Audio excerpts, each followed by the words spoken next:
What's up, guys? What's up? What's up? What's up? What's up? I'm back. Hey, Red Base. I was watering my plants this morning. They said they're going to start 15 minutes late. They're running behind. So, we'll just hang out and wait. For the people that watch the replay, I'll try to put a timestamp for when it actually starts. So, this is for the Philadelphia crash. But they're also doing at 6 o'clock, they're doing an update, I guess, on the Washington, D.C., the plane and the helicopter update. So we'll see. But I've been waiting on this. I've been waiting for an official update from NTSB. I really don't know how much they're going to say. I wonder, like, how much information they're going to put out. But I did see a video this morning where they were on site. I saw a live feed of the scene and they were out there.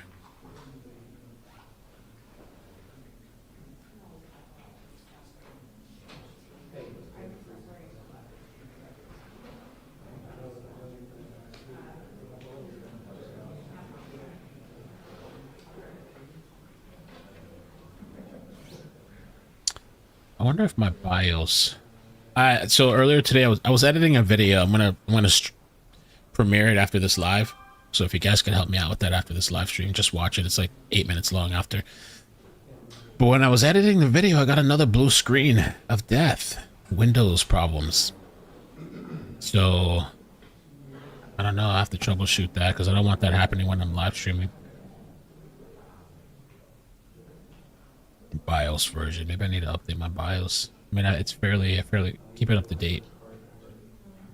Maybe I should try updating it. Hopefully it's not the RAM, because I have a lot of RAM in the computer. BIOS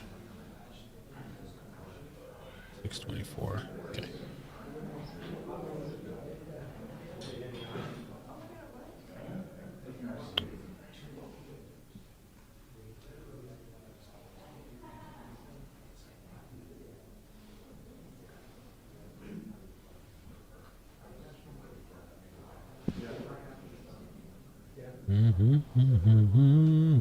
I have a couple of videos though that we can watch together while we wait, since they're gonna start 15 minutes late.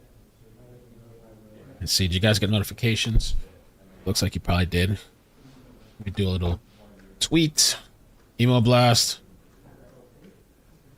I feel like I've just been on the computer most of the day. Let me see. You do a little tweet. I feel like the thumbnail could have been better too. But oh.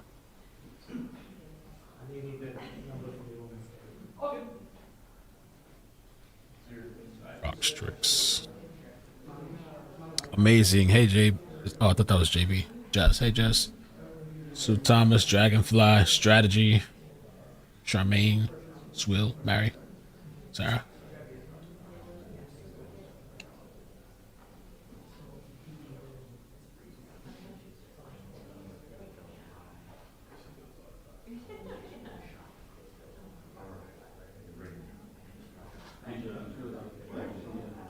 So yeah, we'll check out those videos.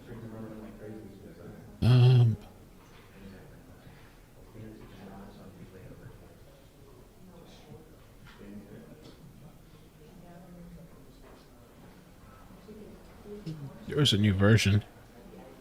I guess after I'm done live streaming, I'll do that. I'll update it and see if that helps out.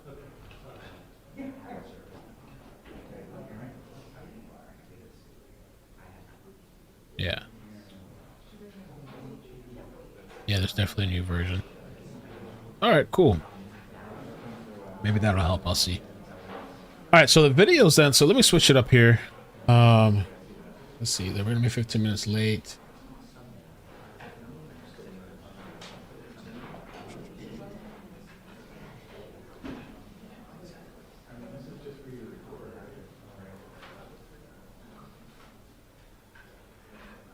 Questions. Expert questions medical jets maintenance after Philly crash.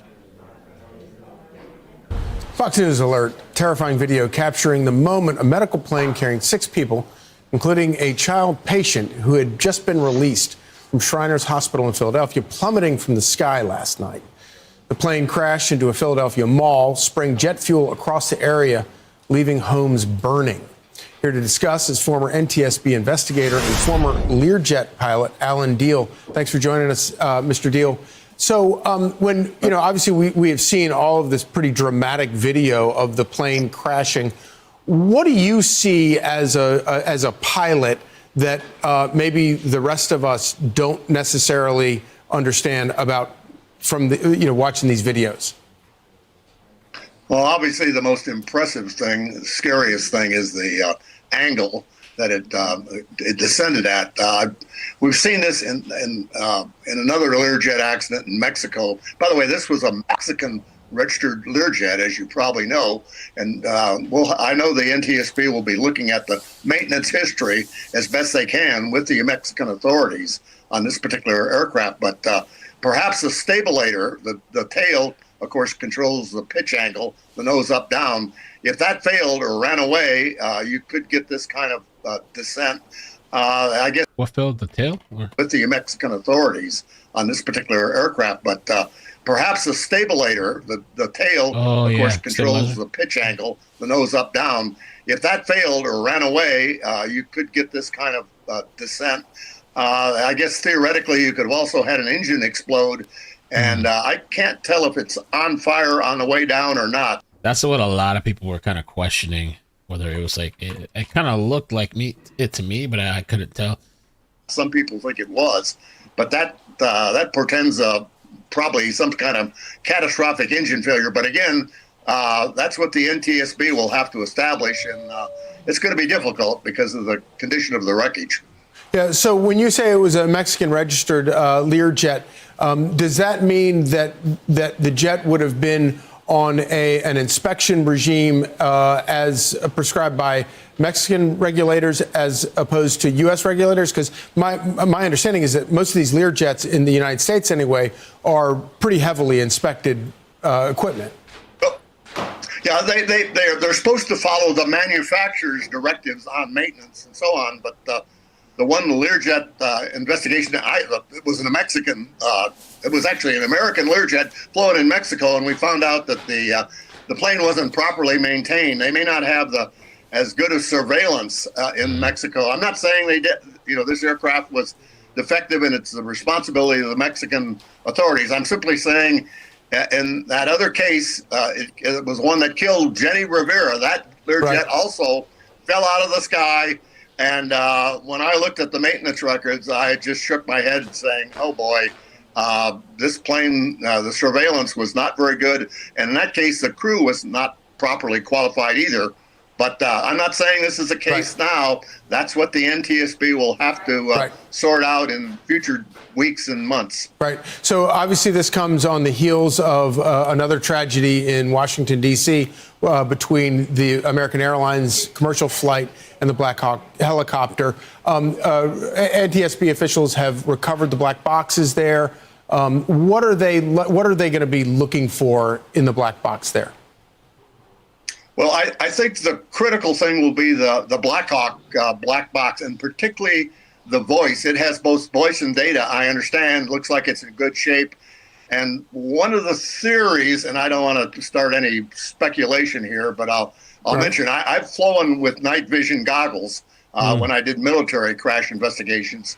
And if you are wearing night vision goggles and a bright light hits you, all of a sudden you go blind momentarily. Now remember, both the president and the Secretary of Defense have said there was an elevation problem, an altitude problem. She's not allowed to get over 200 feet. She's being supervised, and I don't think there's any way that they would intentionally climb that helicopter up to the reported altitude of 350. Now, that data comes from not from the NTSB, but from from both Trump and from the Secretary of Defense. So, if somehow a bright light, if they had the NVGs down, and that's what this voice recorder should uncover, and they were hit by a bright light, like perhaps the landing lights on the airliner, they would be momentarily blind, and they might. I'm a psychologist. There's what they call a startle response, and if she's got her hands on the two controls, it's quite possible. This is what the NTSB has got to sort out. So, short answer is those recorders are going to be critical, but particularly the Blackhawk recorder and the voice segment. They're in, Charlie. Well, it's all very helpful. Very, very much appreciate you joining. And I wonder too. One of the videos I'm going to drop after this live is about the oxygen tank. Just some thoughts on that. And some previous flights that had explosion, and also what the man said this morning. I think it was with the fire department. One of the comments he said that stuck out to me, and then another pilot that gave some commentary that I thought was really good. So right now, for people that just joined, we're waiting on NTSB. They said they'd be 15 minutes late. It was supposed to start at 5, so it should be starting in the next couple of minutes. They're going to be talking about the Philly plane crash, and then at 6, if they start on time, they're scheduled to talk about the DC plane crash. Let's take a look here. We're just watching some videos in the meantime. Is just starting, but there are so many other night to take. Good morning, Howard and Jan. Yeah, as you can see behind me, we are just a few blocks away from that crash site. And what you can really tell from this look, just how densely populated this area is. So many people saw and felt the impact of last night's crash. One of those women, Dolores, we spoke with her just about an hour ago. She did spend the night at that Red Cross shelter at Fells High School. She lives very, very close to where that plane went down. She tells us she was upstairs laying in bed at the time, heard a loud boom, a flash of yellow, and then everything flew off her bed. She described to us those chaotic moments, those seconds after that crash happened. Take a listen. As I came downstairs and I opened up the door, there was a piece of the airplane and at the steps on fire. So I thought the house was on fire. So I panicked, looking for my dog, and as I was panically looking for her, I fell down the steps trying to get her because she hid from me. And then when I went down to the basement, I opened up the back door. The back of the house was on fire. My neighbor's house in the back was totally engulfed in flames. Now, fortunately, Dolores and her dog were able to get out of the house safely. As we said, she did spend the night at the Red Cross shelter at Fells High School. When we spoke to her just about an hour ago, she was actually on her way back home to get her first daylight look at her home. She tells us most, if not all, of the windows in her home are blown out. But at this point, she does not think she has any fire damage. So she is going to check everything out, as many people around here are going to be doing today. Howard and Jan, back to you. You know, we've been saying all morning long that this is right next to Roosevelt Mall. However, we also need to remember that you're also right in the middle of a neighborhood. Yeah, so many people want to get back to. And I got out the house, and it was just my body on top of the roof. Oh my God. That's one of the clips that I saw on Twitter, and I was like, I think somebody tagged me last night. There was a body on a roof. Oh man. I got out the house, and it was just my body on top of the roof, pieces on top, like fire of the airplane all on the ground and stuff. It was very, very terrifying. Like I'm very scared right now. When I got there on the scene, besides the sounds of first responders, it was eerily quiet. No folks were walking, businesses were shuttered, cars were charred. It was a really difficult scene.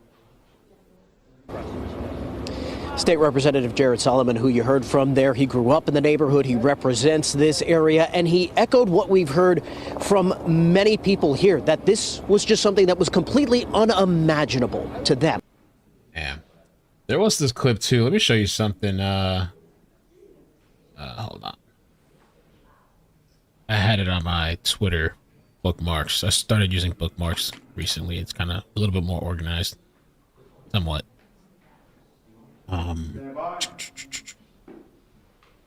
here it is. See if we have time before they start. 37 seconds. Oh, they're about to start. I can do it after. We'll do it after.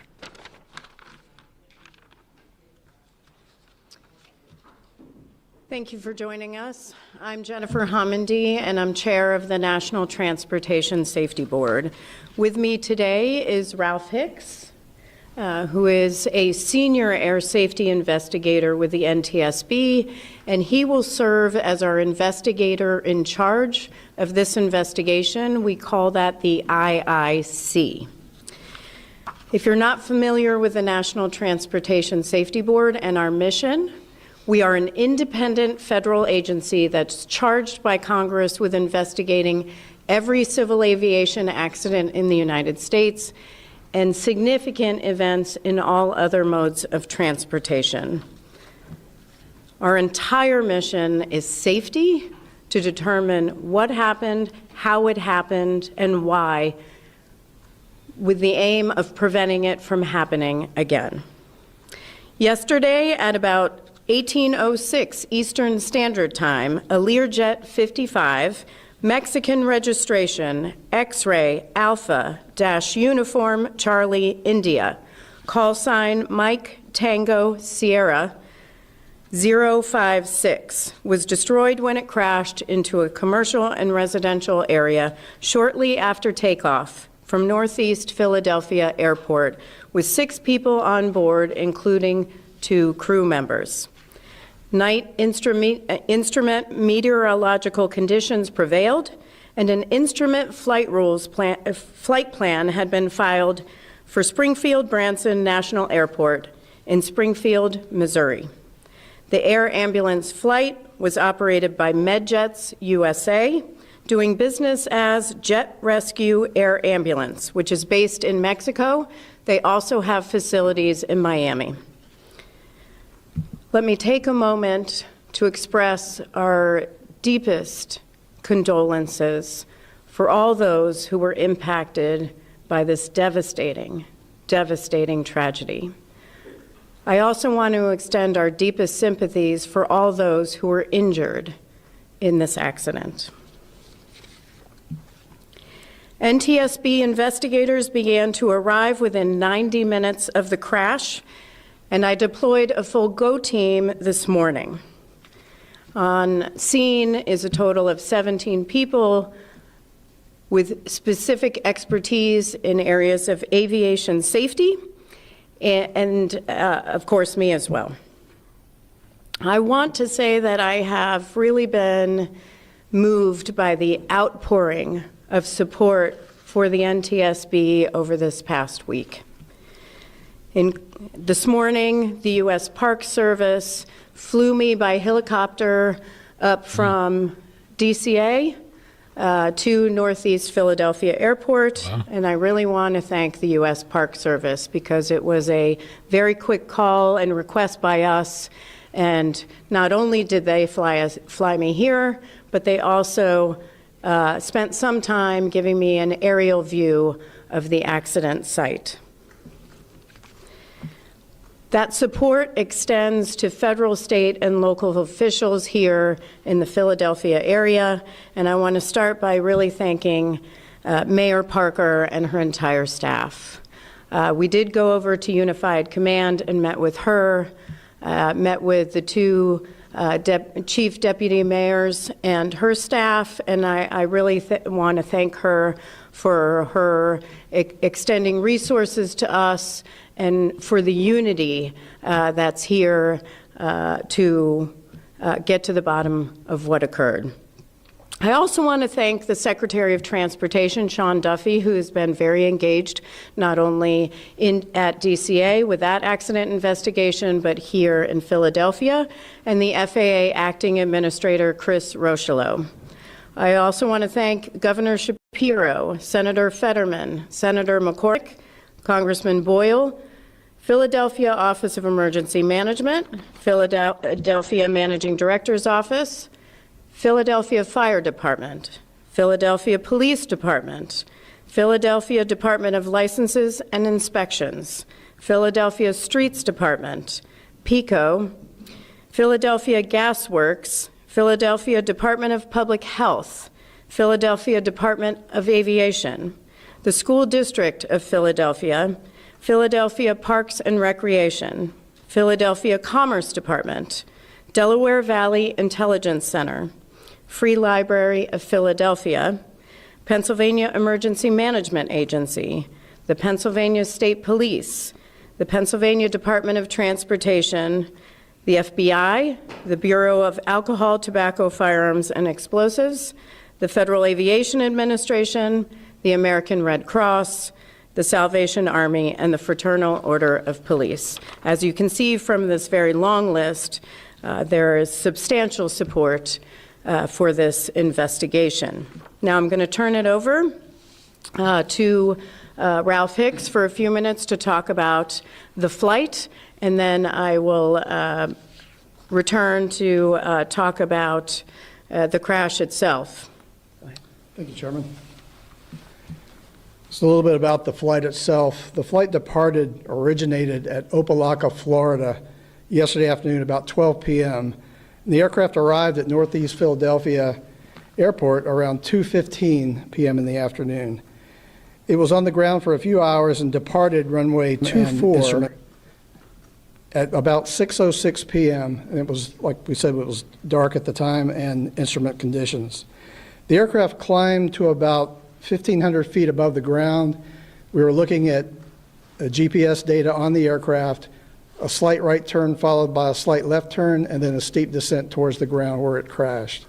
The entire flight lasted less than a minute. Oh, wow. Less than a minute. Thank you. So I want to stress this was a high-impact crash, and the plane is highly fragmented. There is a substantial impact on the entire community. The debris field extends 4 or 5 blocks. And I do want to stress that this is an active investigation scene. The debris is scattered. It is very dangerous. And so I encourage everyone to stay out of the accident site. It's very dangerous. You'll see over the next several days, possibly extending into weeks, where we will be collecting that debris, loading it onto a truck, and moving it to a secure location so that we can begin to do our evaluation of that debris.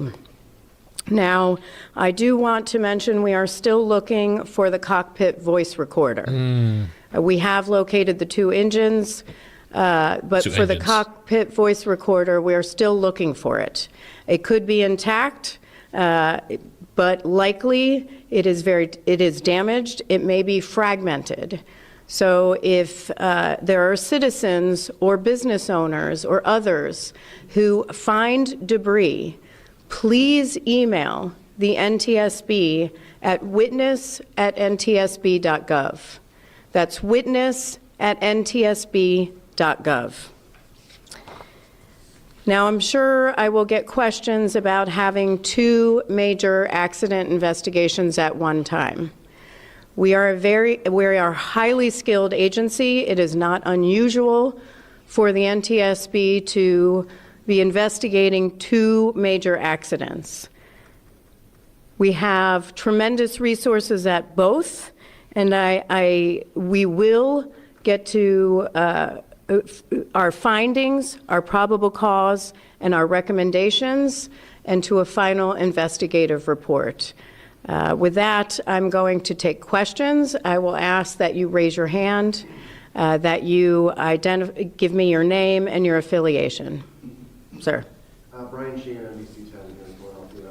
Are you classifying this as an accident at this point? The question is, are we classifying this as an accident? Yes, we are. Ray Strickland, CBS News Philadelphia. The IIC referenced the slight turn left and right before they crashed a minute after taking off. Does that suggest anything to you guys early on? The question is the path, the track of the plane, that it moved a little to the right, moved a little to the left. It doesn't really suggest anything right now. We just wanted to provide that information for you. Certainly we'll evaluate information as we continue on with our investigation. I thought it was a little interesting that she said they found 2 engines. Like, I don't know, I almost wonder, and you're gonna see the video I post after, like one of them fell off. I remember a story I watched one time where an engine detached from the plane and they crashed. Right now, I don't know. It could be our anything. Or the oxygen focus tank. is on collecting the perishable evidence, and that is the debris and what we need to take in order to conduct our investigation. Yes. Mills Hayes with News Nation. Are you guys aware of any debris or anything falling from the plane before it went down? Great question. The question is, are Great we question. aware of any debris or anything falling from the plane before it went down? We are not aware of that. However, certainly videos are always welcome by others who have taken them. We've seen a number of them online, but please, if you'd like to send those also to witness@ntsb.gov. Here and there. Firefighter. Fox 29 Local, Philadelphia. How helpful have neighbors or business owners been in this investigation? Have you talked to a lot of them? The question is, how helpful have neighbors and business owners been so far in this investigation? So today is our first full day for us as part of this investigation. Certainly our other partners here have been speaking with businesses and residents, but not at this time. We may eventually. Yeah. Here and then here. Brianna Smith with 6 ABC. Earlier today, city leaders mentioned that there was a remote area with debris where something happened with the aircraft. So can you elaborate on that? The question is on a comment that was made earlier about a remote area and something happening with the aircraft. I haven't seen that comment, so at this time I can't comment on it, but. So that the video that I'm dropping next is based on that. I guess I don't know, she hasn't seen that comment. It was really, really interesting when he said that. It's almost like you would think that some part of the plane fell off or something, the way the guy was talking about it. At our next press briefing, we'll evaluate it. Yes. Jonathan Kersley from Channel 9 Australia. You touched on it briefly before. You're dealing with two major accidents now, two major collisions in the space of a couple of days. How do you deal with that? The question is, how do we deal with two major collisions in a span of days? We are a very small federal agency. Most people aren't aware that we only have 436 employees at the NTSB, and that spans all modes of transportation. For aviation safety, we have a number of investigators because our mandate is to do quite more than the other modes of transportation, where we're doing every civil aviation accident in the United States. We also do serve as accredited representative for foreign investigations as well. So in this case, we had to have a highly skilled team focused on certain areas that are at DCA for that plane crash, and then we have a number of other investigators that are not on call for that crash that we can deploy here. Just as a follow-up to that, Chair, are you adequately resourced as an organisation? Do you need more resources to deal with incidents like we've seen here in the United States in the last few days? The question is, are we adequately resourced as an organization? I will say that over the last few years, Congress has given us more funding in order for us to conduct our mission. That has increased pretty significantly over the past couple of years. However, we do need further increases because our greatest resource or greatest asset for the NTSB is our workforce. And so, yes, we always need more resources. Have you asked the President, or would you ask the President for more resources? The question is, have we asked the President? I mean, certainly, our budget for more resources. I will say President Trump has been very, very supportive of the National Transportation Safety Board. You're not allowed to say that. Oh, no. I did brief the President this week, and he has indicated his strong support for the NTSB, which we appreciate, and we appreciate the resources we've been given. And certainly in our budget request, we will always hope for more. We'll see what comes. Yes. I know you said that you're still looking for the cockpit voice recorder. Can you just talk about how crucial that is in the investigation, and then on top of it, the condition that it's in? Yeah, so the question is on the cockpit voice recorder. The question is how crucial it is, what condition it's in. The condition could be fragmented, could be damaged. I will say we have an incredible team at our headquarters, our Office of Research and Engineering, who have significant expertise on repairing damaged cockpit voice recorders and flight data recorders. In fact, we're known throughout the world. Other countries send their black boxes to us to fix. And so hopefully, once we can find it, that's the biggest question right now, we can take that back to our lab and evaluate it. How critical is it? Certainly it's critical so we can hear what's happening in the cockpit. However, it doesn't mean that we can't continue our investigation and complete it. We can. It's just a piece of our investigation that gives us more information. Yes. Are there any issues or any signs of issues communicated to the control tower before this happened? The question is, was there any sign of an issue or was anything communicated from the flight deck to ATC, the air traffic control tower? No. Nothing was communicated. In fact, in the recording that we have, there is an attempt by air traffic controllers to get a response from the flight crew that they didn't receive. Okay. And it's just a black box. You want people to literally delay people. It's just a black box. No, so the question is on the black box. It's actually orange. It's an orange box, but it could be damaged and might not be orange. And it could be in pieces. That's why we are asking the public, if you see anything, any types of debris, because you may not know what it is, please email us at witness@ntsb.gov. Thank you very much. We will post on X when our next press conference is. Appreciate it. So, on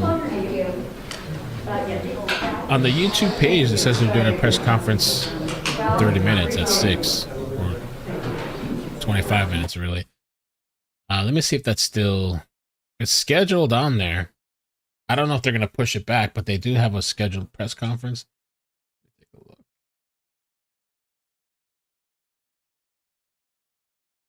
I guess we'll hang around and see if they actually started at 6. This for the DC, Washington, DC plane crash, the CRJ 700 and the Black Hawk. So, related to that, apparently they released the name. Apparently, Heather was... told me it seems like this name is floating around now on X, and this is a picture of the lady, I believe. It says Army releases name of co-pilot of Black Hawk helicopter, Captain Rebecca Loback, a star ROTC student who graduated from UNC with top honors and wanted to attend medical school after her Army service. She had 500 hours of flying time and about 250 flights. Okay.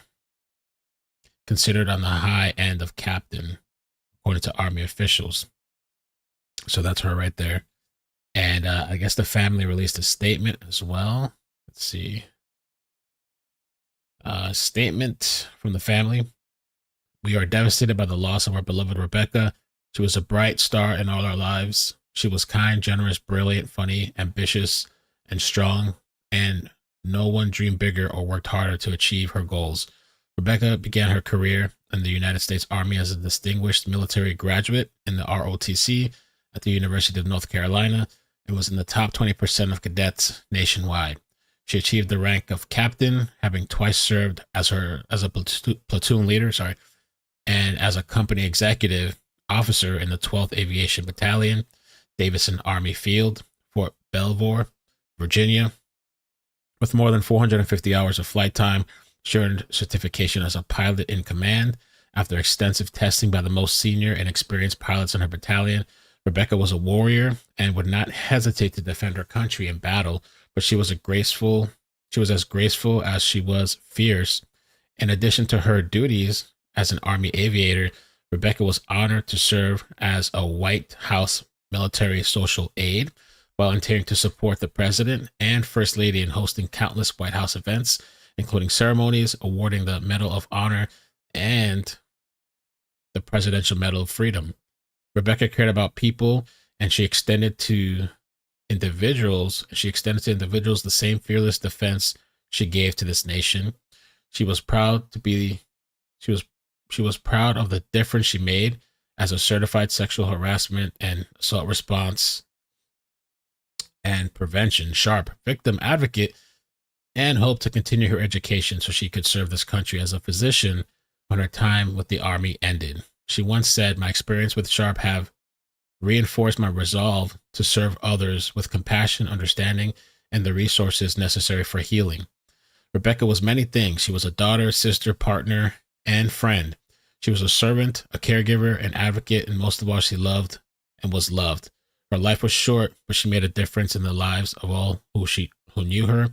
Our hearts break for the other families who have lost loved ones in this national tragedy, and we mourn them. We request that you please respect our privacy as we grieve this devastating loss. So, I don't know if the family changed their minds or if the military just dropped it. I don't know. But it seems like she was very experienced and educated.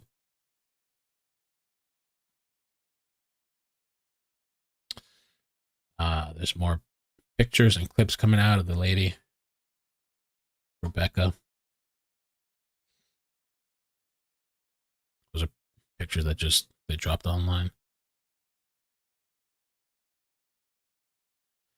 So this is the identity of the third person in the Black Hawk.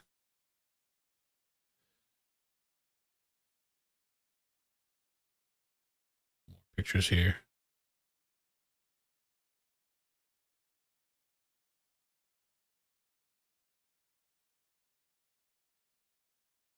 Oh, this is a friend of hers, Davis Winky, White House reporter for USA Today. Okay.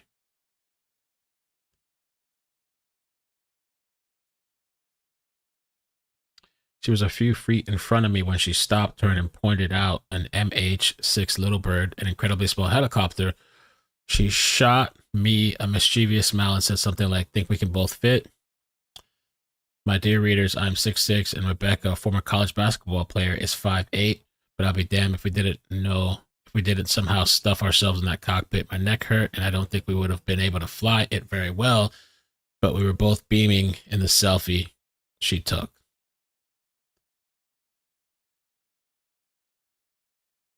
Rebecca played a crucial role in helping me navigate the hardest periods of my personal life. Our friend group sustained me and kept me engaged when every fiber of my being just wanted to go numb. I owe her so much. Some pictures there together.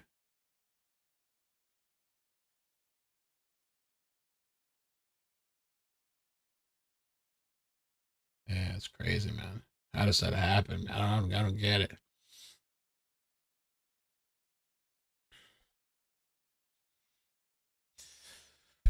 $500 of training. I'm assuming the Black Hawk, but yeah, I don't know, because they said she flew like 250 times. Because I read somewhere, or somebody had said, one of the newscasts, that like typically a flight is like maybe 2 hours, maybe, so it sounds about right.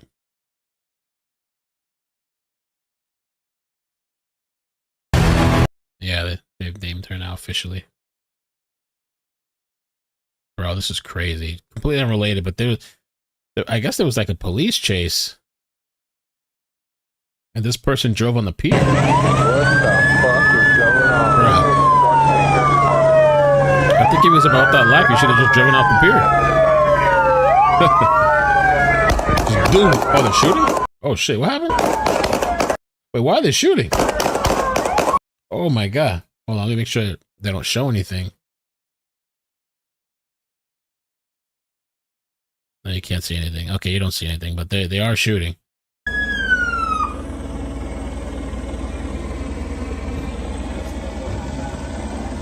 He's dead. Wow. What the fuck is going on?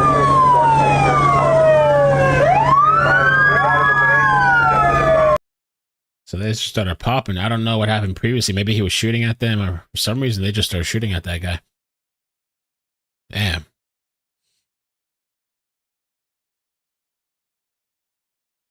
It still says 6 o'clock start time, so maybe we'll be able to watch this press conference as well. Let me check Twitter though, NTSB, because last time they psyched me out. They pushed it back. Let me see.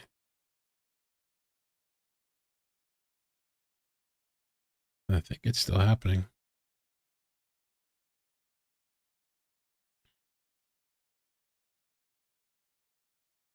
Yeah, should be happening. All right. Under these circumstances, I just wanted to know, how's the family doing, and what do you want them to know about your son? Those bystanders Well, too. look, the Pretty close. family is, this is difficult for all of us. Sam was really on the up and up. He was, his career was going great. JB, I agree with that too. JB, I agree with that too. There was one time, I'll never forget it. It was during COVID, and I was watching the pressers every day because I was working. They made us go work from home. That was when I was working a regular job, and so they made us work from home. They sent us out of the office, and so I was there watching the full context of things that I never got to see before because I never just was home like that. But anyway, one day Trump said, and I knew it was a mistake. He said COVID will be gone by Easter. As soon as he said that, I was like, why? Why did you do that? I knew it was going to come back to bite him in the ass, and it did. It did. I was like, fuck, why, man? Why did you do that? Why did you say that? Why? I'll never forget that. Great. He's engaged to a great girl. And, he was just at the prime of his life. And he became a pilot after he decided he didn't want to work And they chewed his ass up after. I knew it was going to happen. I was like, damn, man. in marketing. And so I was so proud of him because I'm a pilot. And, this is just difficult. I used to fly helicopters in that same exact route that the helicopters were flying when I was in the Army back in the 90s. And I just can't understand what happened here. Well, I mean, that is a really uncanny coincidence that you have such knowledge of this, and yet you're dealing with the same question every. True though. 2 weeks of flying the curve. It's really interesting that he got pardoned. Everybody else is, of course, it matters so much more to you because of your son. With what you've seen and what you've heard, that's true. Are you able to make any sense of what you think happened here? So totally speculation on my part. If they were wearing NVGs, I've seen this before, where it's almost impossible to see an aircraft when it's backlit by a city. It's much easier if you're not wearing NVGs to see them. I'm guessing that might be what happened, but it's pure speculation. We won't know for months what really happened. I know based on the video that it looked to me like the CRJ was right. Sam was flying just the way he was supposed to.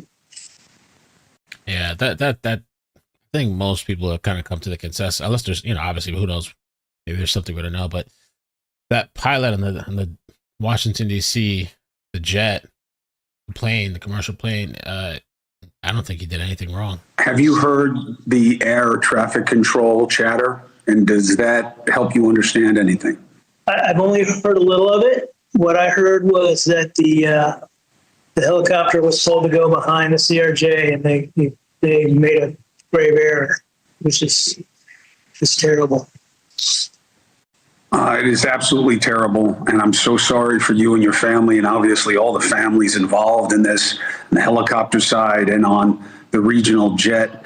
It's just so bizarre that you have such insight into your son, obviously, whom you raised as the pilot of one aircraft, and you used to pilot the other aircraft in this exact same area. When you watch it, you said that it can be impossible to see another aircraft, which is a very generous assessment of you, right? Because it seems like the helicopter flew into your son's jet. What does that mean, that you can miss something as big as an airplane for those of us who aren't pilots? When you wear the NVGs in highlight situations like lots of light, like around in a city, you get a halo effect, and you get the background lights, and even cars can look like other aircraft. So I don't know if they saw a different aircraft and they thought that they were clear of it, or if they thought they saw the aircraft, or they thought it was past and they turned. I don't know what happened. I don't want to blame, my brothers that fly Blackhawks. I flew them for 20 years. I love those guys. What are you and the family doing to cope with this? What are you telling yourselves? How are you making this make sense, that someone in the prime of their lives doing everything right is now gone? It doesn't make sense. The only thing, Sam's right with Jesus, and I know where he's going, and I just love that kid, and I'm sorry. No, don't be sorry. That's the only thing that gives me any comfort at all. So I know where he. Tell us about your son and the man you raised and why you loved him so much. Well, Sam, he went to Georgia Southern, and he was a marketing major, and he was excited about that career. But he got started in marketing. He worked there for like 2 months. He called me up. He said, "Dad, I hate my job. I want to be an airline pilot." And I was like, "Well, now you tell me." But he pursued it. He pursued it with vigor, and he was able to attain it in just a few years. He's been working at PSA. He loved working at PSA, and he was really successful at it. And then his personal life, it just went really well. The girl he's engaged to was just wonderful, and we all loved her. We were just so glad she was going to join our family, and it's just a tragedy. How did you find out about this? I was watching the news, and we saw that there was an accident. I didn't think it was anyway Sam, and I knew he was on a trip. So through my wife, I got in touch with his fiance, and we found out what trip he was on. It was the same trip, and he wasn't answering the phone. That's what I knew.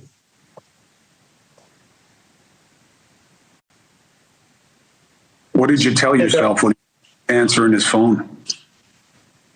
Well, it takes a little while for it to sink in. I just thought maybe he was flying a different route, and we turn our phones off when we're in flight.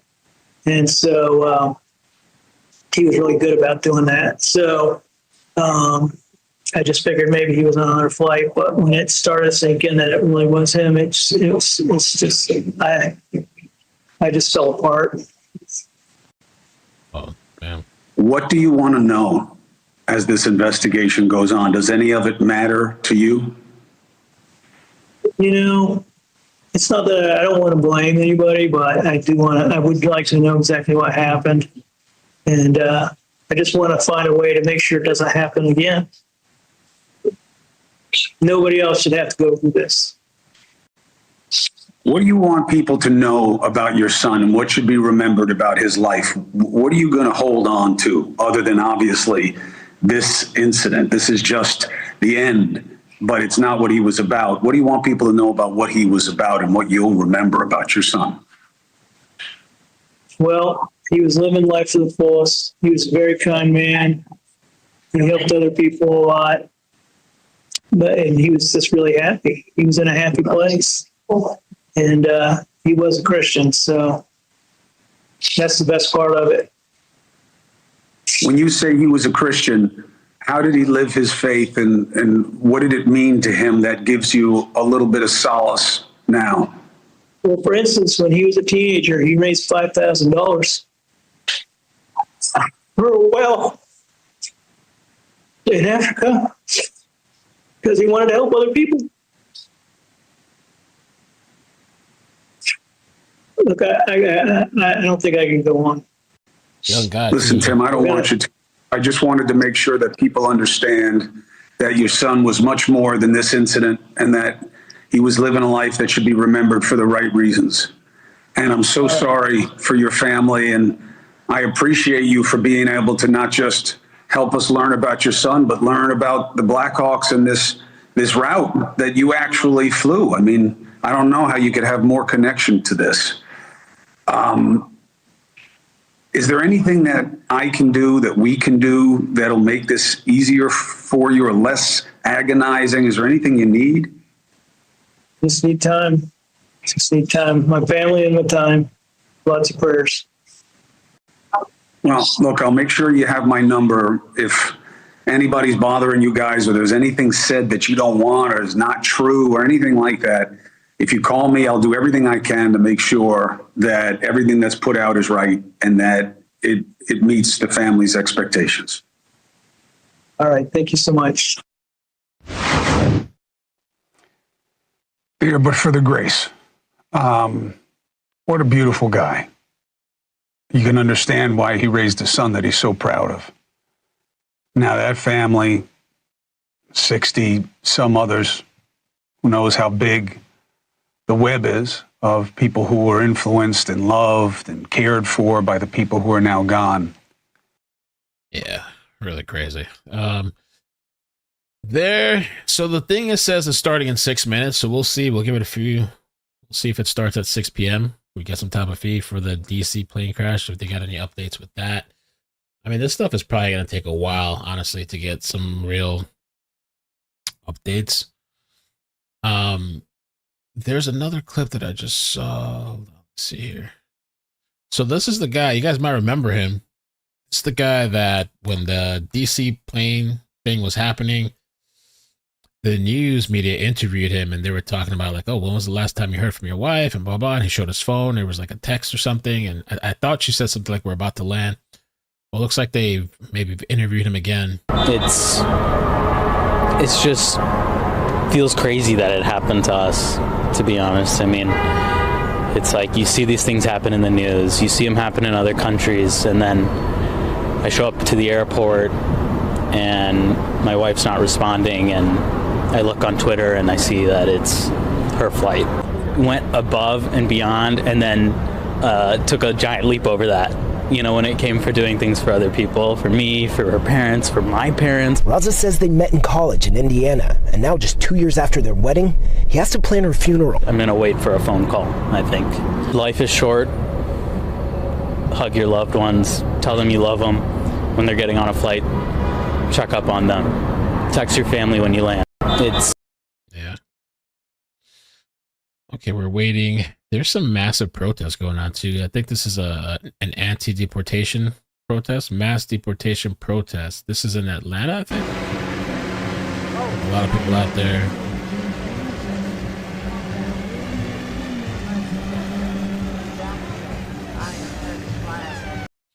All right, that's going on over there. Let me see what else we got for the next couple minutes.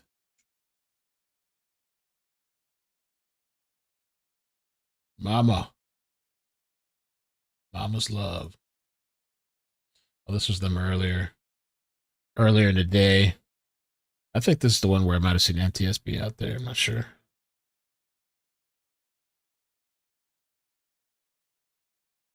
People duck for cover after plane crash. This morning, more and more investigators are pouring onto the scene. The delay in waiting for that press conference has a lot to do with making sure that everyone, all of these partners with these massive investigation, are up to speed and on the same page about what's going on. We've only had a couple hours of daylight here at this point, and that is why investigators are at this massive scene behind me here on Cottman and the Boulevard, really getting their first look since last night at the massive crater that was created because of that plane crash. You can see the police presence here. We have Philadelphia police, state troopers, so many law enforcement partners in this, all investigating this. Take a look at the Ring video we've been showing you all morning and last night too, of that plane falling out of the sky at Cottman and the Boulevard, coming from the Northeast Airport. The impact causing this. That was pretty wild.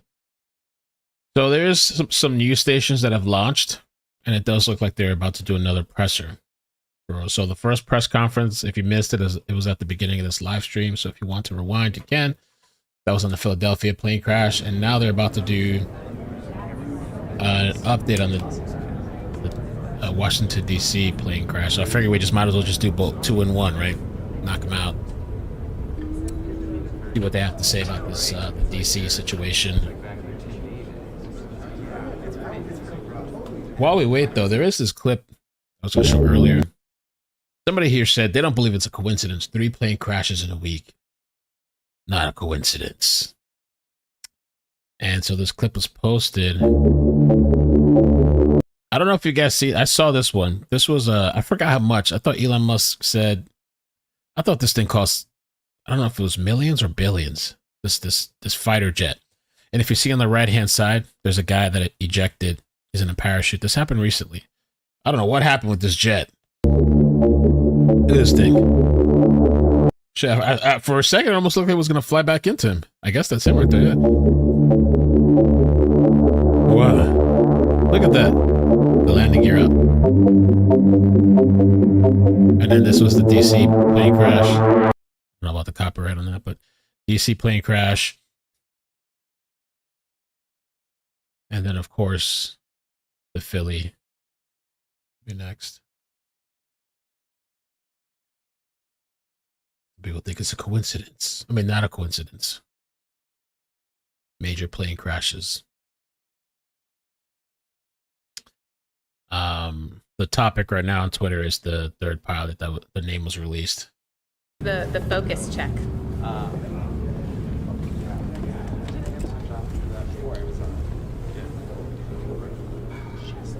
They're getting ready to start. Third pilot for the Black Hawk was released, the third soldier. Her name is Rebecca Lobach. That name has been released. Let's see what else.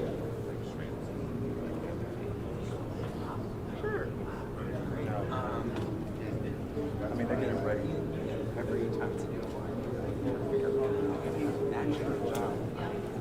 Super simple.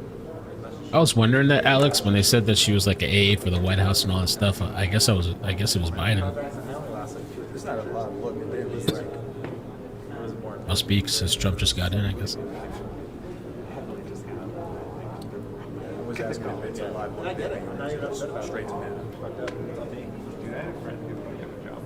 Let me see about the official updates. What do they gotta say?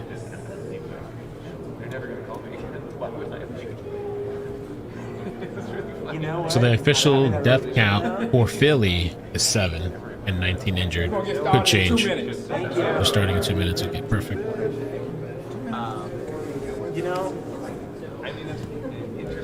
Let's see if I can find that crater picture.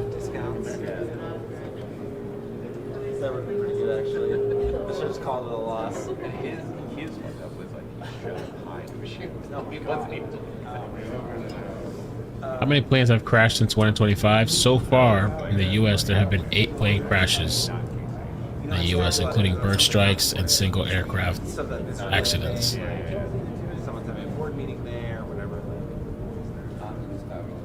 Prior to the crash of the passenger jet and Army helicopter near Reagan Washington National Airport on Wednesday, there have been no fatalities this year.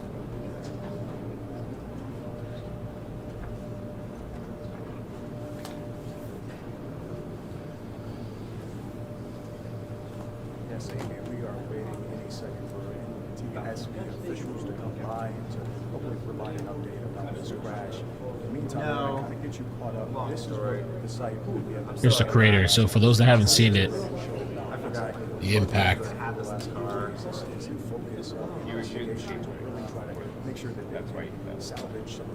Crater into the ground.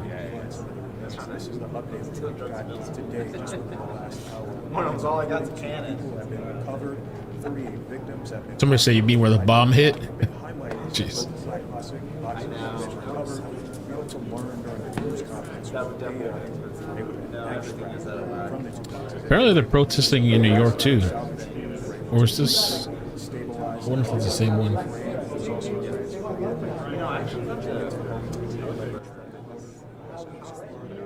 Also helping So yeah, immigrants and protesters are gathering in Times Square, protesting President Trump's deportation raids or orders across the U.S. Currently taking place a group of few dozen immigrants and protesters. Sí se puede. We're stronger than your walls. I'm Mexican. I'm an immigrant. Educated. I stand with and for my people. Did you guys see that there was this lady? I think she was like Chinese. Hi, Eric Weiss with Oh, NTSB Media Relations. Okay. Briefing you tonight will be board member. Hi, Eric Weiss with NTSB Media Relations. And briefing you tonight will be board member Todd Inman, I-N-M-A-N, as well as investigator in charge Bryce Banning, B-R-I-C-E, Banning, B-A-N-N-I-N-G. Thank you. There was this Chinese lady that she was protesting with like Hamas or something. Like they deported her. They revoked her visa. And she's getting deported. Let me just start with, whenever we began our first press conference, I guess 2 or 3 days ago, we gave the condolences to the families of the 67 victims in this accident. And tonight, we also need to give the condolences to yet another set of individuals due to the Philadelphia crash. Oh, yeah. Our hearts go out to all of them. Nobody should suffer this much tragedy, no matter what time frame in between it. But know this, we will find out what happened in both of those accidents. We'll make recommendations, and we will attempt to never have to deal with those type of accidents again. I want to give you just a couple of facts right off the bat, just in case there's any questions. Last year, the NTSB investigated across all modes 1,288 different events. Aviation accounted for 1,204 of those. We currently have open 1,145 investigations in aviation. Last year, we had multiple accidents with 6 or more fatalities. Across all of our modes, which are primarily aviation, we dealt with 343 fatalities. We currently have open 1,100 recommendations, and in aviation, there are 283 that are still pending. The team that is working on this crash at DCA collectively has over 350 years of seniority with the NTSB. We will find out what happened, and we will do everything we can to prevent it. But I don't want anyone to think because we are working 2 accidents. This is what we do. Week in and week out. Just today, a lot more people are paying attention to it. I want to take an opportunity to introduce Bryce Banning. He hasn't really spoken the last couple of times, but he's been working hard and putting together a lot of information. Bryce joined the NTSB in 2012 as a senior aircraft investigator. He's been the investigator in charge on hundreds of aircraft investigations. Okay, CRA. He's an airline transport pilot with commercial privileges for single-engine land and sea, certified flight instructor, multi-engine instructor, and instrument instructor. He's also a certified airframe and power plant mechanic. Bryce has accumulated over 8,000 hours of flight time in all types of aircraft, ranging from Pipers to Navajos, King Airs, and Lear. He's served in multiple management positions for multiple airlines, and he has been leading this team since the inception. He's going to brief you on some details that we have, and then we'll come back with some additional details.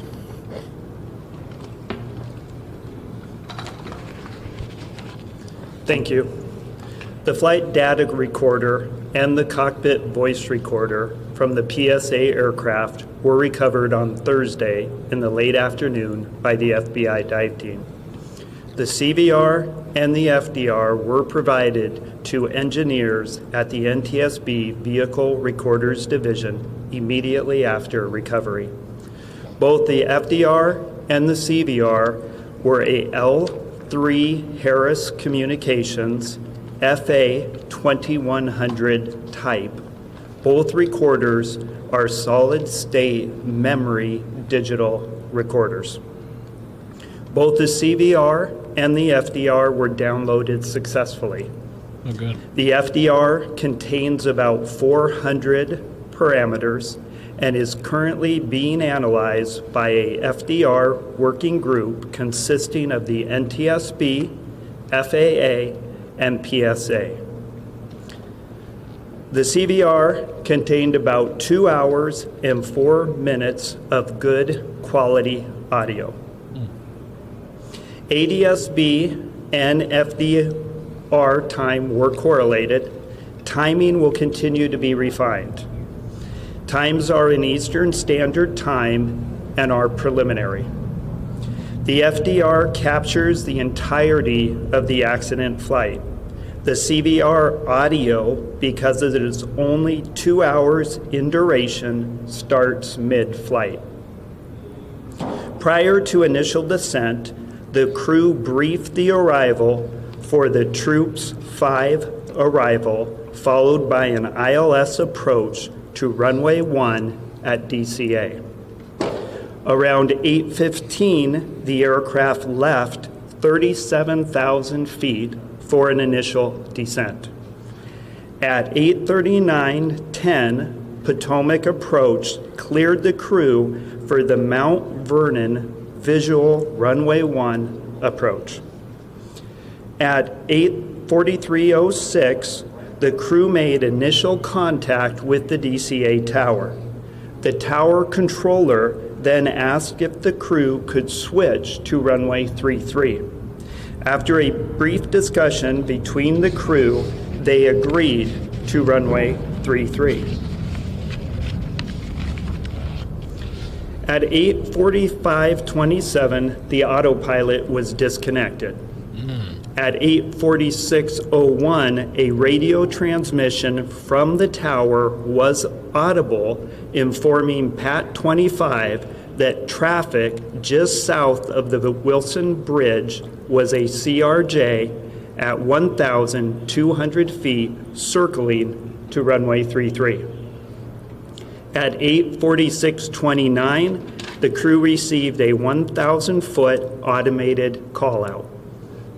At 8:46:47, DCA tower cleared other jet traffic on runway 1 for departure with no delay. At 8:47:29, the crew received a 500-foot automated call-out. At 8:47:39, a radio transmission from the tower was audible asking Pat 25 if the CRJ was in sight. 1 second later, the crew received an automated traffic advisory stating traffic. PCAS. At 8:47:42, a radio transmission from the tower was audible, directing Pat 25 to pass behind the CRJ. At 8:47:58, the crew had a verbal reaction, and FDR data showed the airplane beginning to increase its pitch. Sounds of impact were audible about 1 second later, followed by the end of the recording.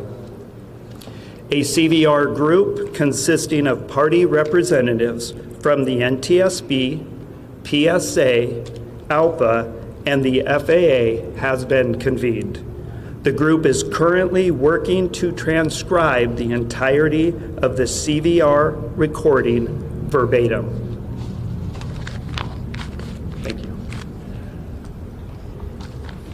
We will take some questions at the end, but we have some additional details we definitely want to brief you on today. I want to clarify something that was, I think, presented by NTSB at some form, specifically around air traffic control.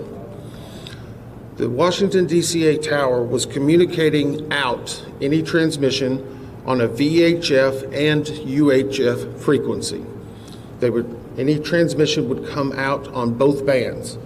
The Black Hawk was transmitting out with a UHF band, while the CRJ jet was transmitting out with a VHF.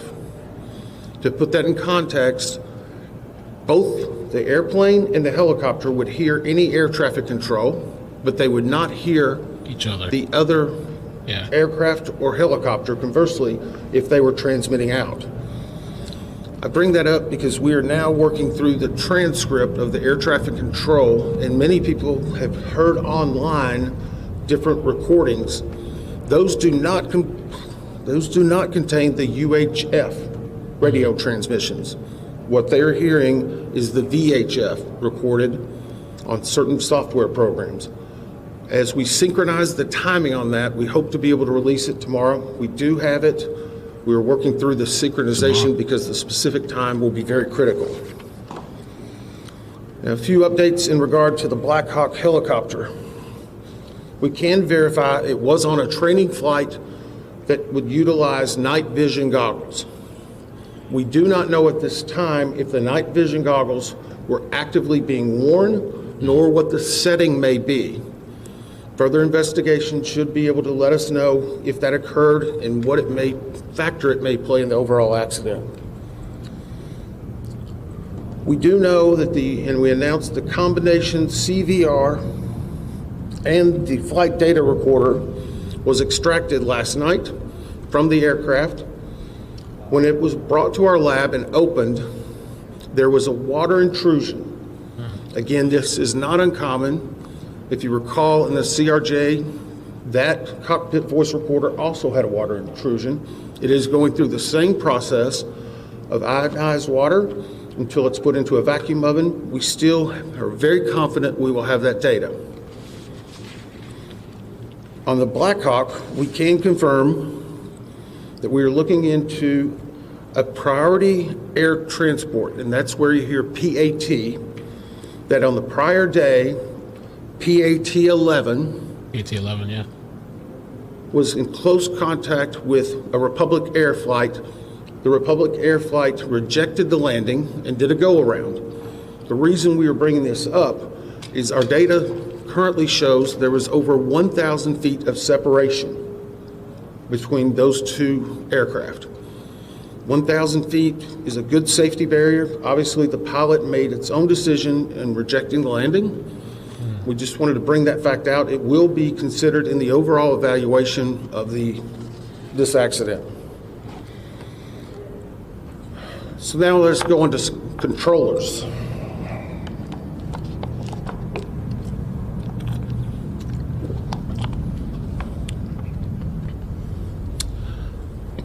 At the time of the accident, there were 5 controllers in the air traffic control tower cab at DCA. One was a local controller, which was handling not only helicopter, but fixed-wing aircraft. The local controller also would be handling arrivals and departures close in airspace and the use of the runway. There was a ground controller, which was handling all aircraft and vehicles, not on the runway. In addition, there was a local assist controller.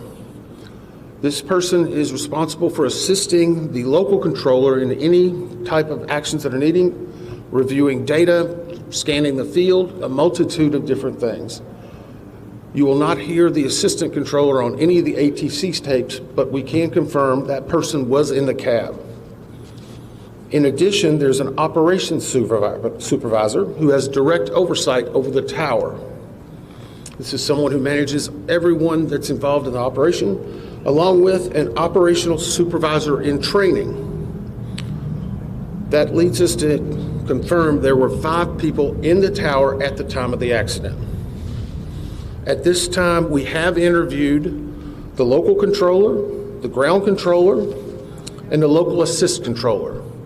We anticipate having the interviews with the operations supervisor and the supervisor in training conducted no later than Monday evening. And for a little bit of context, this is a controller's worst nightmare. It hits everyone that works in that cab and knows them very hard. These interviews take a long time, not because there's that much talking, but there's several breaks that occur for emotions, just to be able to compose themselves to talk about what happened. We want to be thorough. If we need to go back for additional information, we absolutely will. We're getting full cooperation and access to those individuals we need. And we hope, again, to have them completed no later than Monday. Now we're going to talk a little bit about altitude. And I'm going to preface this, and we're going to try to work through your questions. But I want to be very clear. Our team has had some internal debate on releasing one part of this. And whenever I explain it, I hope you will understand why. When we received the recorders from the CRJ, we were able to define an altitude of where it was very close to the time of impact. That is a data point we feel very comfortable with. We also have an initial set of information in regard to what was being seen on the cab in the control tower. We have not finalized that and need to get more granularity to it. And we currently don't have the readout from the Blackhawk. I put all that into context for you in that whenever I give you some altitude information, one part of the three pieces we have defined. Another part we feel fairly confident but need to get more information, and a third we don't even have. Currently, the CRJ, based upon the data recorder, at the time of impact, was at 325 feet, plus or minus 25 feet. This is from the belly of the CRJ. The CRJ itself is 20 feet and 8 inches from the wheel to the top of the tail. So from the belly, the CRJ at time of impact was 325, less or minus 25 degrees. And for those who follow this closely, that is a corrected altitude. It is based on the NTSB data and the flight data recorder. Our preliminary review of what the tower cab was showing on the data screen that would have been in front of the controllers was 200 feet near the time of the accident. Again, this data is preliminary. Tomorrow, we feel very comfortable that we'll be getting the additional data sources that will confirm precisely what it would have been on the screen at the time. And I would also caution you, there's typically in the cab on that screen, it may be a 4 to 5 second refresh rate.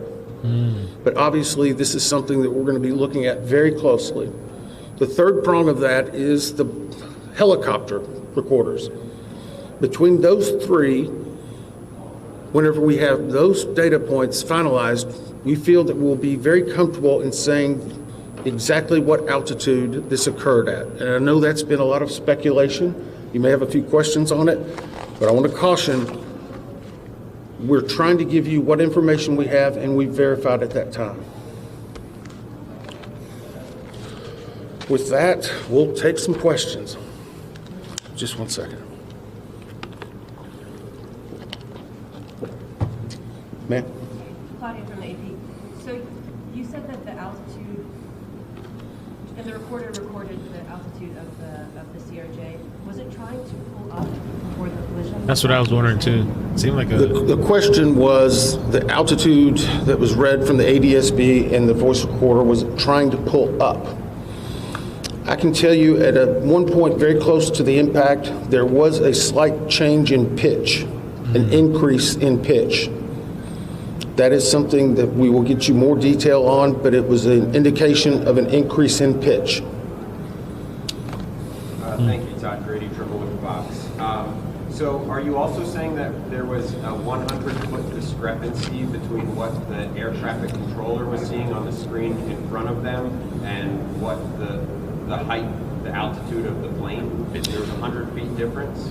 So the question is, was there a 100 feet difference between what we found the plane to be operating at and the air traffic control tower?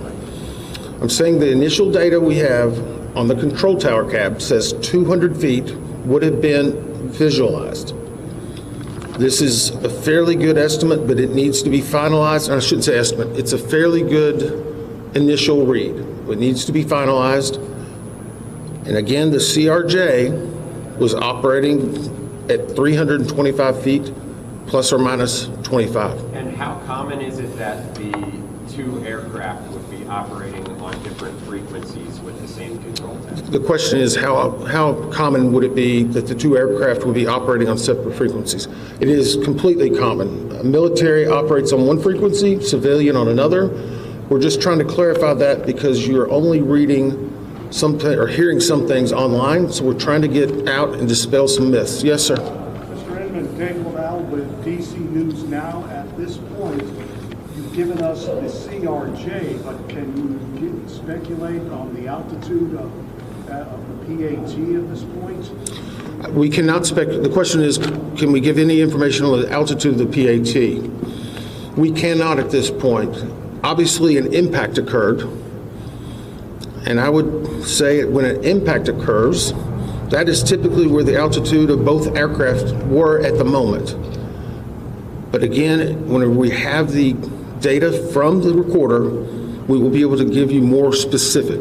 And just to follow up, if I may, sir, there have been reports, can you comment on reports that PAT may have flown above its max limit in that airspace? So the question was, can I comment on reports that PAT may have flown above its max limits?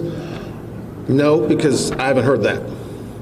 And I don't try to look at the media that much. So by not saying that, I'm not denying, but I just haven't heard it. We haven't discussed it. I'll ask the investigator in charge. Do you have any information on that? Yeah, I can provide just a little bit of context. The PAT 25 was within the lateral boundaries of a helicopter route.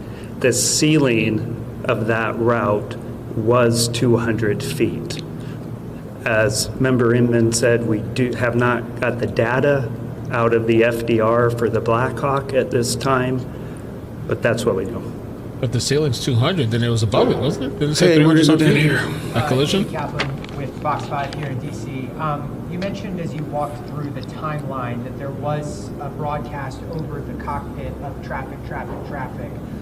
Can you talk about what indications, if any, you have that the plane's anti-collision system was working?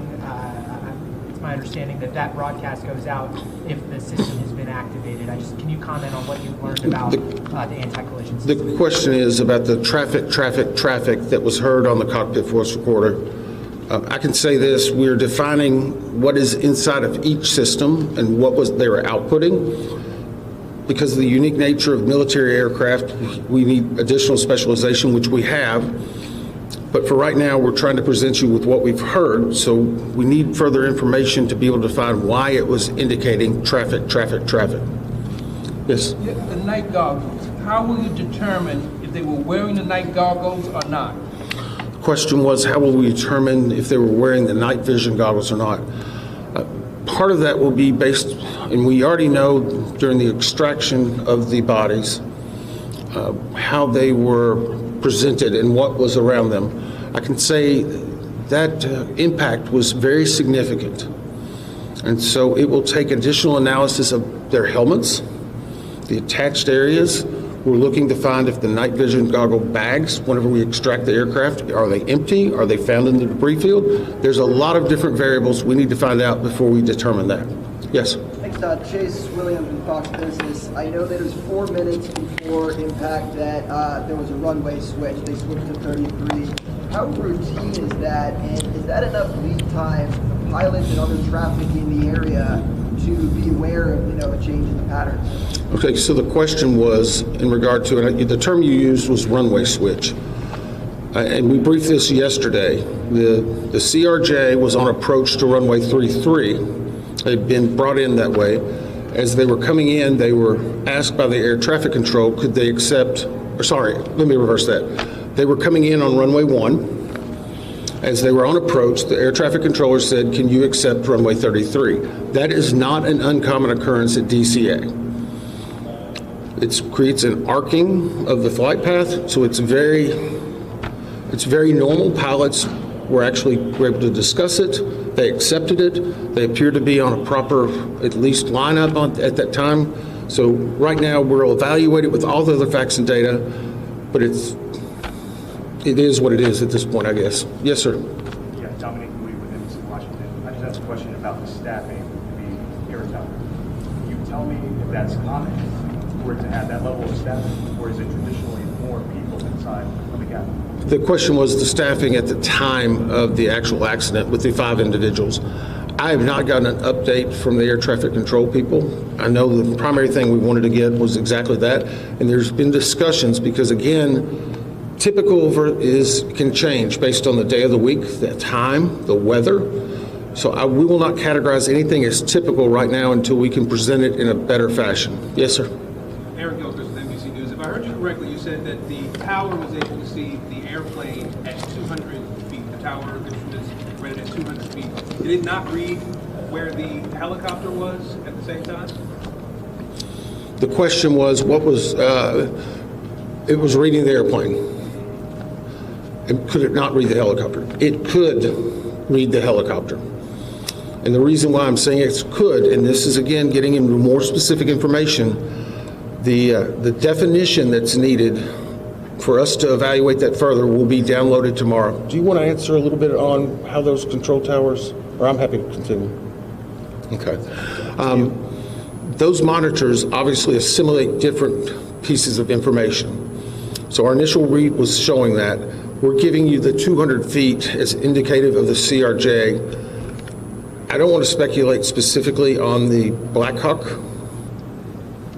Sorry, it's reversed, right? Come on. So, as previously stated, we know that the FDR and data provided indicated that the CRJ was at 325 feet, plus or minus 25 feet. We also, initial preliminary data right now indicates that on the tower's radar scope that was available to the controller, initial data indicates that he may have seen 200 feet. That needs to be verified. Our ATC group is working it. We will have more data available, but those are the initial indications.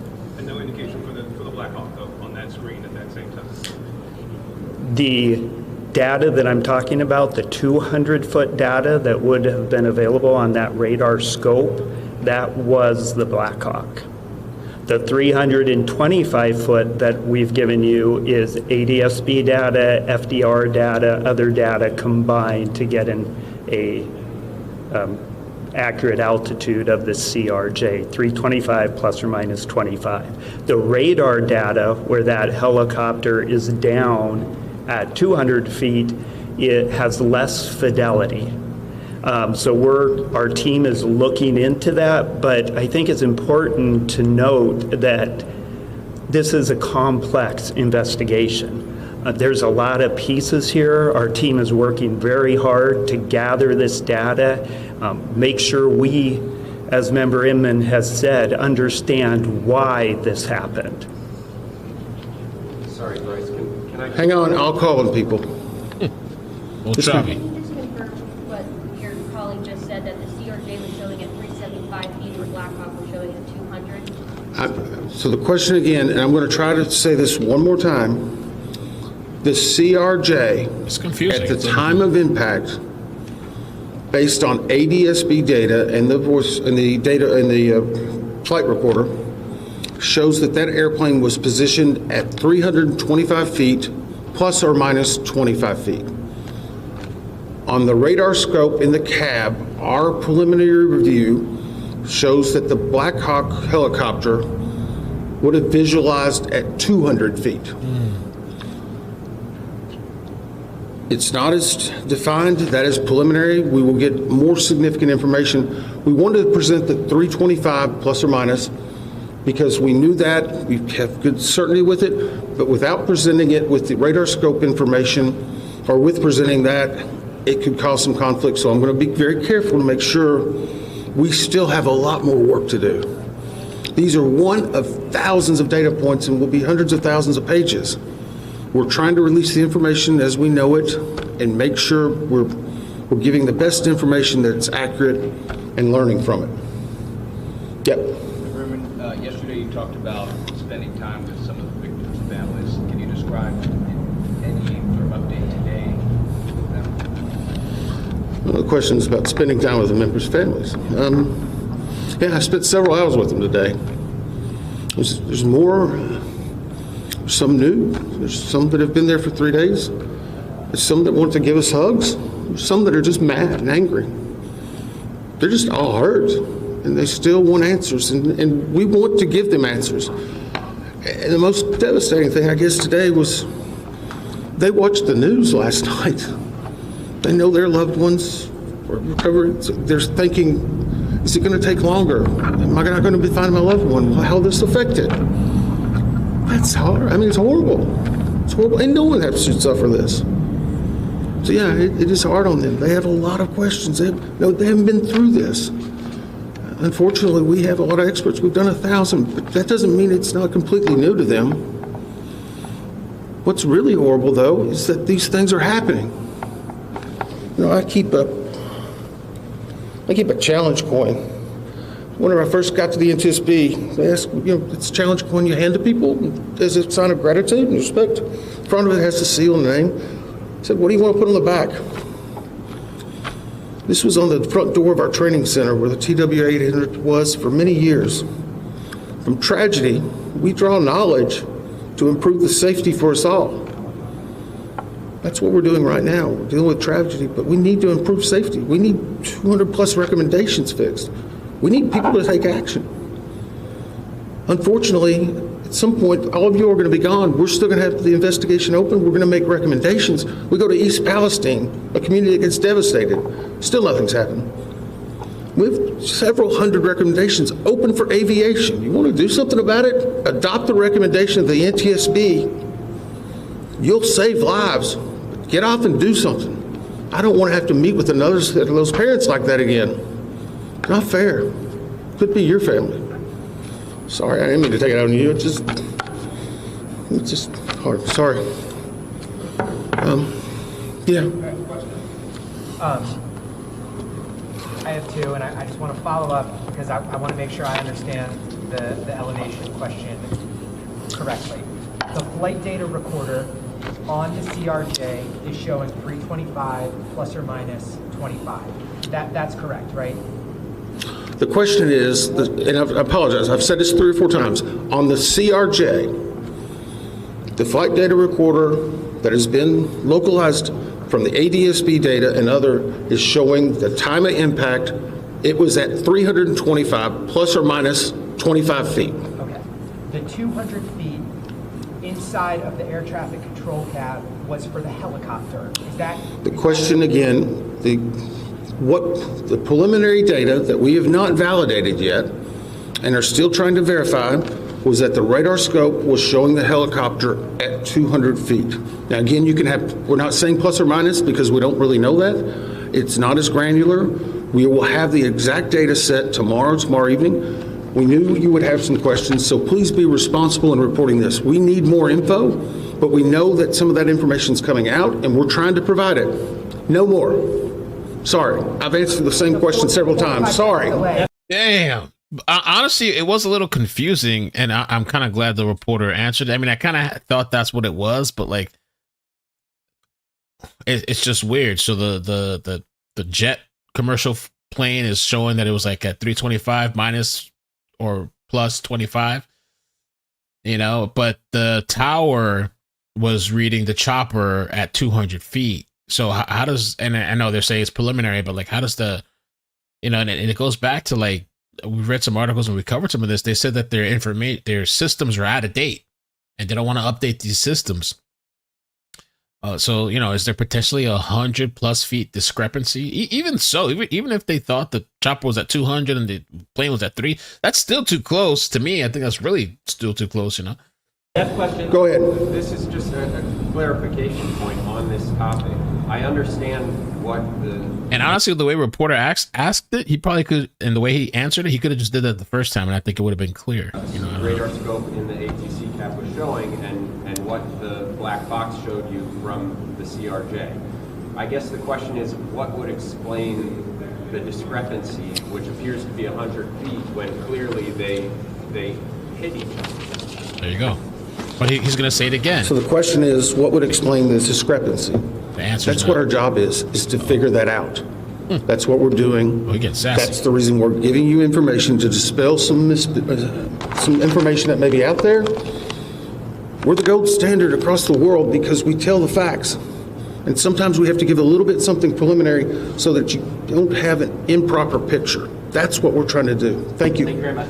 The 4 to 5 second delay that you described, where was he's that? pissed. He's pissed. He just walked off. Okay, he's pissed. I guess it was emotional. They're probably stressed out. I could tell he was like, he's over the shit. I said this for the second time. I said this for the third time. I said this for the fourth time.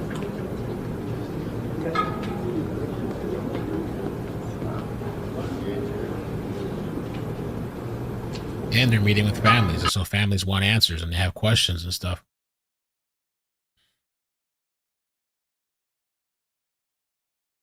So they gave a pretty good timeline. These are going to be the people that really give the most information. They're doing the investigation, the data recorder, all the stuff. And I'm surprised. Well, maybe I'm not surprised. I don't know, but I've never really watched NTSB press conferences before. But they gave this guy over here gave a pretty good timeline. This guy here, he gave a good timeline. And it was interesting to hear that the TCAS went off. I forgot the time, though. I don't know how much time they had. Let me see. Let me just look up online. How much time do you have react to a TCAS warning? The AI is going to pick that up. According to aviation guidelines, pilots should typically react to TCAS warning, also known as resolution advisory, within 5 seconds of the initial alert. You got 5 seconds to react. You got to with a subsequent response to any revised RA expected within 2.5 seconds. This means initiating a vertical speed change to avoid a potential collision as soon as possible upon receiving the warning. Now, I don't know if they would. I guess they wouldn't have had enough time. They said they detected like a pitch, like a. I don't know. Maybe he just realized it too late. What was happening? The discrepancy in altitude is kind of weird, but I guess for the chopper they have to make it more concrete, and also the tower have to figure out why. Something's not right. Something's still not adding up. I guess we'll have to wait and see. But it's going to be interesting because he said that tomorrow they might release, I think, some transcripts. So, wow. It pitched up. Yeah, he tried to pitch up.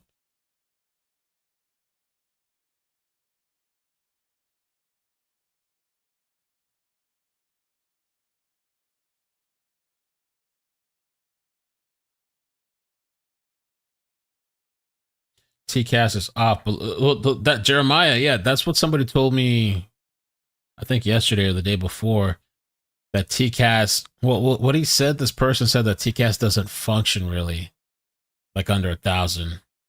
So he said they did get some warning. I said traffic, but maybe it was just by the time it could even detect that, it was too late for them to even, Murky says, check X message simulation about this is spot on. Let me see.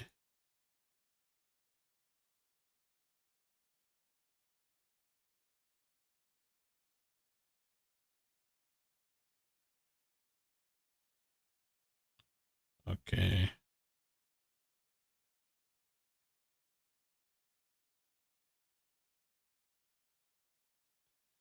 Oh. Right before the collision, the Black Hawk was flying above 300 feet, roughly between Haynes Point and the crash site. Typically, military flights are supposed to stay below 200 feet in elevation when flying near the airport. That's interesting. That right there would explain the crash. Even though in the control tower so far, without the other data, they thought he was flying at 200.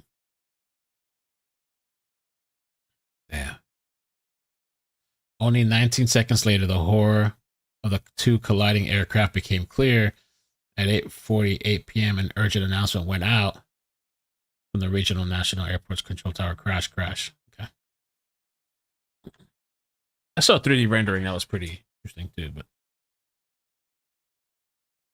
and it's interesting too, and it's good that they're looking into. I think they said it was the previous day that the Pat 11, a helicopter, was flying around there, and a plane decided on their own to cancel the approach. You know, crazy. All right, I'm gonna drop a video. 6:45. I'm gonna drop a video right now.